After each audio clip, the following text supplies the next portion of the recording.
イランガスを人体実験に使用して手とか足、顔がイランガスに向かって離れて留置所の中に入っているのを見ました。 What you just heard is a Japanese doctor confessing to having participated in abominable human experiments. And be careful, because this is just the tip of the iceberg, as it wasn't only the Japanese who resorted to these practices. Vivisections, people forcibly sewn together and men locked in pressurized chambers that made their heads explode. Today, in this new episode of Military History, we will tell you everything about the cruelest scientists of World War II. So let's start with the forced experiments of the Nazis. This was one of the most atrocious violations of human rights that occurred in the Third Reich. The obsession of National Socialism with blood purity led to thousands of people being classified as impure, meaning a threat to the Aryan race. It was believed that if they were allowed to reproduce freely, they would eventually lead Germany to ruin and decadence. None of this could be allowed, so all those considered genetically inferior were transferred to concentration camps. There, as they were seen as subhuman, they were subjected to terrible medical experiments. Not even minors were spared from such hell. Although there are no definitive figures to determine the number of victims, it is estimated that among them were about 2,000 children born between 1930 and 1944. The most unfortunate ended up in Auschwitz, where the infamous Dr. Josef Mengele awaited them, one of the most reputable scientists of the Third Reich. The Angel of Death, as he was nicknamed, used the extermination center as his personal playground. He was convinced that through his research he could decipher the formula to create the purest and most perfect humans in the world. He was drawn to genetic deformities or anything that deviated from the norm. Hunchbacks, people with dwarfism, and those with different colored eyes were among his favorites. However, his true obsession, what kept him awake at night, were identical twins. During his time in Auschwitz, Mengele conducted experiments on about 700 twins, most of whom were minors. The torture began when the doctor ordered them to be confined to barracks separated from the rest of the prisoners. They were given more and better food than others, so their health would be optimal. But even so, they probably sensed that they were about to undergo hell. Indeed, after a few weeks, they were taken to the laboratory of the Angel of Death. They were tied hand and foot so they wouldn't protest when injections containing viruses or bacteria were administered. They were always infected with different variants of the same virus, so the reaction of each could be observed. At times, Mengele's sadism reached unheard of levels. Children underwent unnecessary amputations of arms or legs, or blood transfusions were performed from one twin to the other. One of his goals was to find out if it was possible to turn a boy into a girl through blood experiments, but this never succeeded. On the other hand, he tried to create artificial Siamese twins. For this, he sewed two children back to back and tried to unify their organs. The young ones cried for days until the inevitable happened. Like almost all of Mengele's guinea pigs, their wounds became infected, and shortly thereafter they died of gangrene. This was not at all unusual, and when it happened, the doctor ordered the corpses to be dissected for study. When one twin died and the other survived, the latter was killed to remove his organs and compare them with those of the deceased twin. Let's hear the testimony of Ava Moses Kaur, a victim of the Angel of Death who managed to survive. Take a lot of blood from my left arm and give me a minimum of 5 injections into my right arm. The content of those injections we didn't know then, and unfortunately I still do not know today. All of this may seem like madness worthy of the best horror movie, but things do not end here. Mengele carried out dozens of experiments, including an attempt to change a person's eye color. One of the best documented cases is that of Vera and Olga Kriegel, two twins who were 5 years old when they arrived at Auschwitz in 1943. The girls were locked in a small cell where they had barely enough space to move and were forcibly injected daily. Although they did not initially know what it was, over time they learned that the true reason behind the injections was to alter the color of their eyes. The only one who survived the torture was Vera Kriegel, who endured the pain of losing her sister in traumatic conditions. In the decades after World War II, she rebuilt her life but continued to narrate her experience so that the events of Auschwitz would not be forgotten. The cruelty of the Nazi scientists knew no bounds, but the truth is that they were not the only ones committing such crimes. Human experiments were also carried out by the United States, one of the countries at war with Germany, that nevertheless resorted to similar practices. The American military used soldiers of Puerto Rican, African, and Japanese descent to test drugs and biological weapons. Although racism in this country did not reach the extremes of Germany, many considered whites as superior humans. It was a more subtle and less violent form of discrimination than that of the Third Reich. But remember that in the United States, African Americans did not have political rights until well into the 20th century. In the American Armed Forces, non-white troops were considered incapable of performing certain tasks and holding positions that required a lot of responsibility. For this reason, they were assigned simple missions, such as cooking, logistical support, hauling, or driving vehicles. However, some of them were recruited for a secret program whose goal was to test the effects of mustard gas on men. The idea behind the experiments was to confirm how harmful this chemical agent was and how it could be improved to make it more effective on the battlefield. Those who volunteered for the tests were aware of the danger they faced. Unlike the Nazi Empire, in this case they were not prisoners forced to act against their will. However, many of them did not know how far the suffering would go, or could only imagine the physical consequences that would last for the rest of their lives. They were experimented on in different ways. Sometimes patches containing liquid mustard gas were applied to their skin. On other occasions, simulated battlefields were organized where soldiers maneuvered as if they were in the middle of a military operation. In this way, when they least expected it, mustard gas was thrown at them to see its effects on men who were outdoors and adrenaline-fueled by combat. The most dangerous tests were those where subjects were locked in a chamber, inside which the poison was released.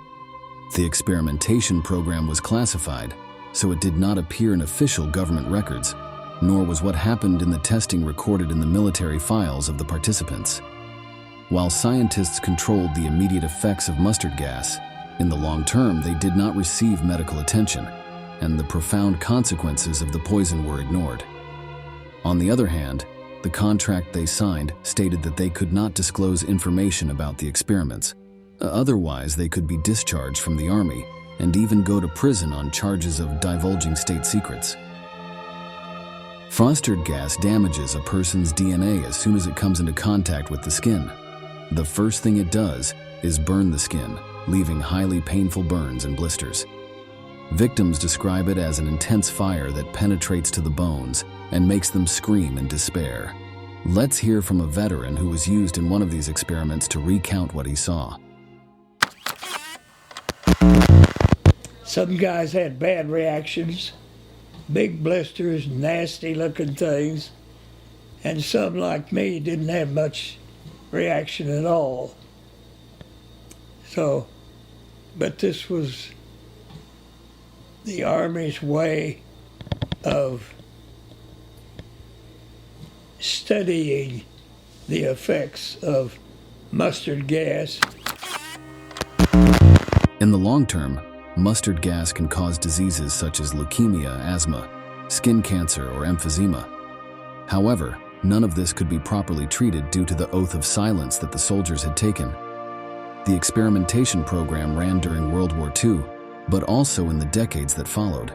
It was definitively discontinued in 1993, but it is estimated that over all that time, about 60,000 people were used as guinea pigs.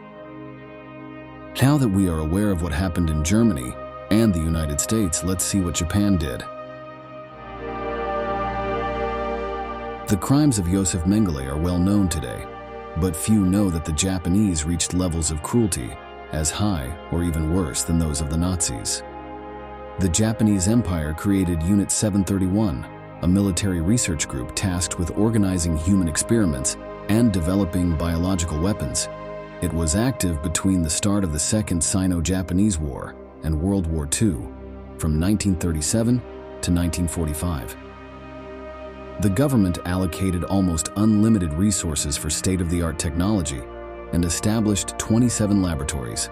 The scientists assigned to Unit 731 were professional doctors who were fanatical supporters of the emperor. They had no qualms about torturing people to improve Japanese weaponry.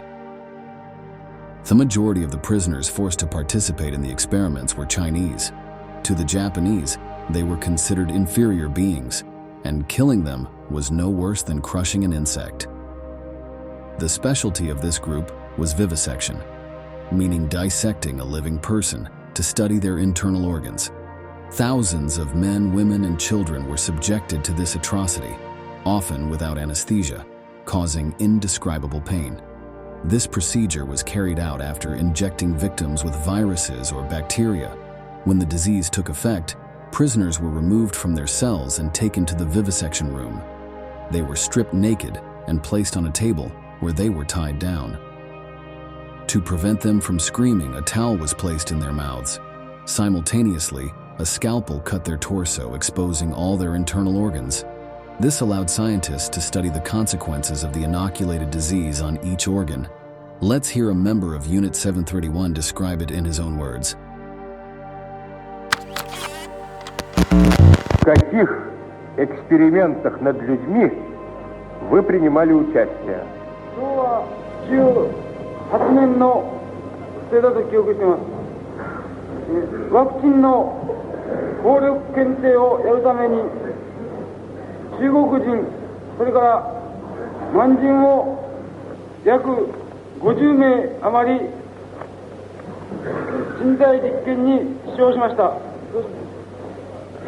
砂糖水を作って、砂糖水の中にジブス菌を入れて、そしてそれを強制的に飲ませて細菌に感染をさせて、そしてその人体実験によって亡くなった人は12、3名だと記憶しています。Unit 731 also amputated limbs to study the effects of massive blood loss. It was common for the limbs to be reattached to the body, but on the opposite side. For example, a left arm would be placed where the right arm should have been. It's difficult to discern the logic behind certain practices, which seem to have been driven more by malevolence than the pursuit of medical innovations. Some doctors, for instance, removed patients' stomachs and then connected the esophagus to the intestines. Others extracted pieces of lungs, brain, or liver, observing how many days the patient could survive in this condition. Sometimes victims were sealed in a pressurized chamber where the atmosphere was so dense that their eyes popped out of their sockets. As we'll hear in the next interrogation of a Unit 731 member, neither women nor children were spared from cruelty.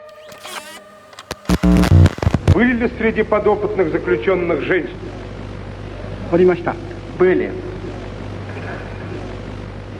おそらくロシア人だと思います。 Одна из этих женщин была с грудным ребенком? 持っておりました。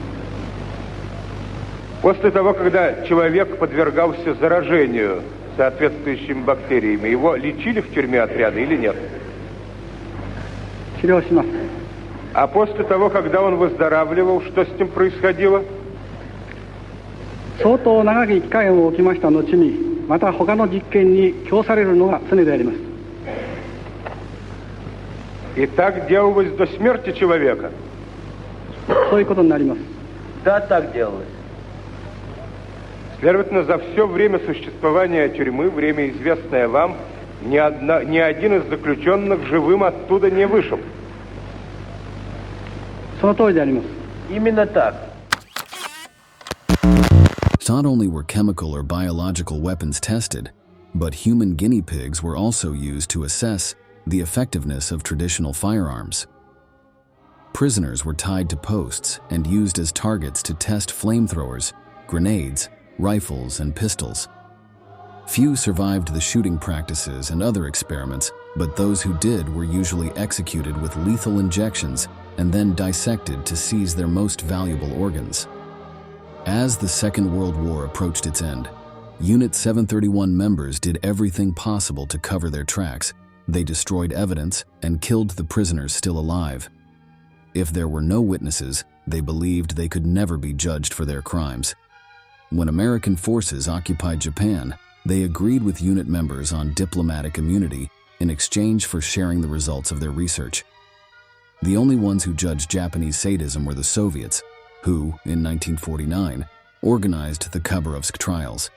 In this process, several high-ranking officials of the Imperial Japanese Army and some leaders of Unit 731 were sentenced to prison. In conclusion, as you can see, the Nazis were not the only ones conducting brutal experiments. Currently, it is known that such practices were common in various countries, regardless of the side they were on in the war. We've reached the end of the video and we want to ask you, what was the cruelest experiment of World War II?